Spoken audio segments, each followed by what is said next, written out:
Лични интереси и фрустрации, а не подобри услови за работа, биле причина за хаосот во македонска навигација, кој се заканува да прерасне со штрајк на контролорите на летање. Адвокатот на компанијата јавно предупредува дека синдикатот незаконски продолжува да притиска и да се заканува и покрај одлуката на судот дека најавениот штрајк е незаконски.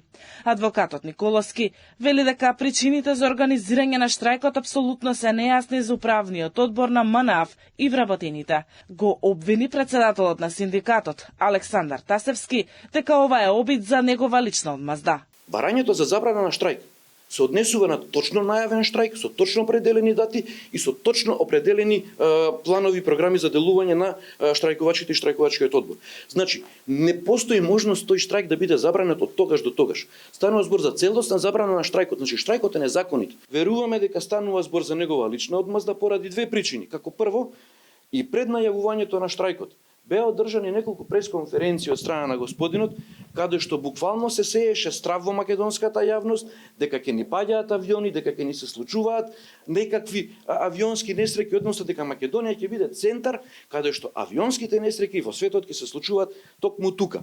Синдикалците пак велат дека законски постапиле и имале право на штрајк. Тасевски е дециден дека синдикатот на контролори на летање нема да отстапи од барањата. Во законот се предвидува дека штрајкот по било кој, односно секој синдикат, вертикално, дали е тоа синдикат на работодавач, синдикат на гранка или сојузот на синдикати, има право да организира да повика штрајк.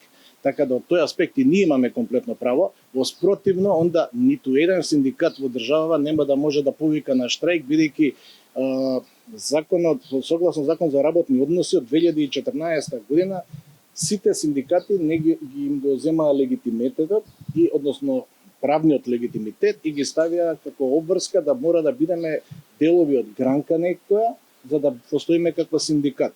Причините за најавениот штрајк во МНАФ според синдикатот се низа на неисполнети ветувања, особено спроведувањето на нова функционална анализа која би прецизирала што е потребно од системи во навигацијата, како и какви вработувања се неопходни, наспроти како што кажа партиските, бидејќи на МНАФ му треба квалитетен кадар.